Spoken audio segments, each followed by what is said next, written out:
अब हम देखने वाले हैं दो चर वाले रैखिक समीकरण को कैसे हल किया जाता है। ठीक है, तो दो चर वाले रैखिक समीकरण को हल करने के लिए हम लोग उसका जनरल जो फॉर्मूला होता है लिखते हैं ax plus by plus c equal to 0 के रूप में, जिसमें आपको यहाँ पे दो वेरिएबल दिख रहे हैं, एक यहाँ पे x वेरिएबल दिख रहा है और दूसरा वेरिएबल क्या दिख रहा है, y दिख रहा है। अब हम लोग करेंगे क्या कि हम लोग इस तरीके के समीकरण को हल करने के लिए या इस तरीके के जो भी क्वेश्चन है उनको हल करने के लिए x और y का मान निकालने के लिए कम से कम दो इक्वेशन हमको इस तरीके के मालूम होने चाहिए। एग्जाम्पल के तौर पे हमने पहले इक्वेशन को ले लिया a1x plus b1y plus c1 equal to 0 के बराबर, इसको इक्वेशन नंबर हमने फर्स्ट मान लिया। और इसी तरीके से हमने दूसरे इक्वेशन को ले लिया a2x plus b2y plus c2 बराबर 0 के रूप का। ठीक है, इसको हमने इक्वेशन नंबर 2 दे दिया। अब हम लोग इसको सॉल्व करने के लिए करेंगे क्या कि चार विधियों का प्रयोग करते हैं, जिसमें हम लोग पहले विधि को लिखते हैं प्रतिस्थापन विधि, जिसमें पहले विधि को बोलते हैं प्रतिस्थापन विधि। ठीक है, अगर दूसरी विधि से इसको लगाते हैं तो दूसरी विधि का नाम हो जाता है विलोपन विधि। ठीक है, विलोपन विधि। तीसरी विधि होती है जिसको हम लोग बोलते हैं वज्र गुणनखंड विधि, वज्र गुणनखंड विधि। और चौथी जो विधि होती है इसको हम लोग बोल देते हैं ज्यामितीय विधि, ज्यामितीय विधि, या इसी को एक और नाम हम लोग बोलते हैं ग्राफीय विधि। ठीक है, तो हमने तो देख लिया कि चार तरीके से इसको हल किया जा सकता है।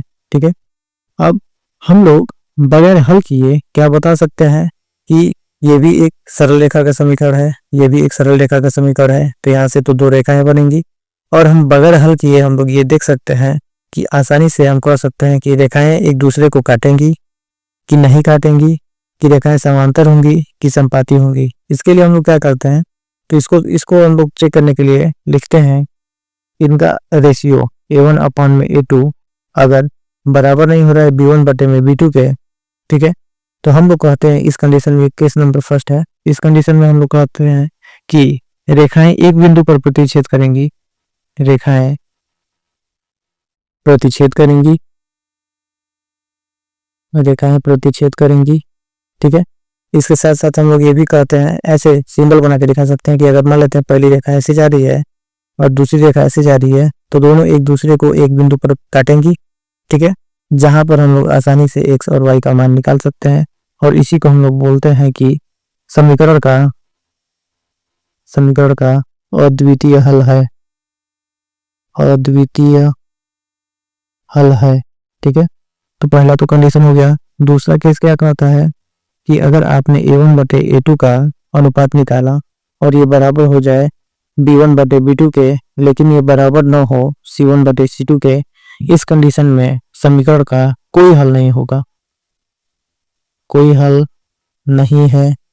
ठीक है, और यहाँ से क्या कह सकते हैं कि रेखाएं जो भी होंगी वो समांतर हो जाएंगी, रेखाएं क्या होंगी, समांतर होंगी। जब आप उसका ग्राफ बनाएंगे तो रेखाएं एक दूसरे के क्या हो जाएंगी, समांतर हो जाएंगी। थर्ड स्टेप क्या कहते हैं, थर्ड कंडीशन कि a1 बटे में a2 अगर बराबर हो जाए b1 बटे में b2 के और ये बराबर हो जाए c1 बटे में c2 के, तो इस कंडीशन में हम लोग कहेंगे कि रेखाएं जो होंगी समपाती होंगी। ठीक है, रेखाएं समपाती होंगी।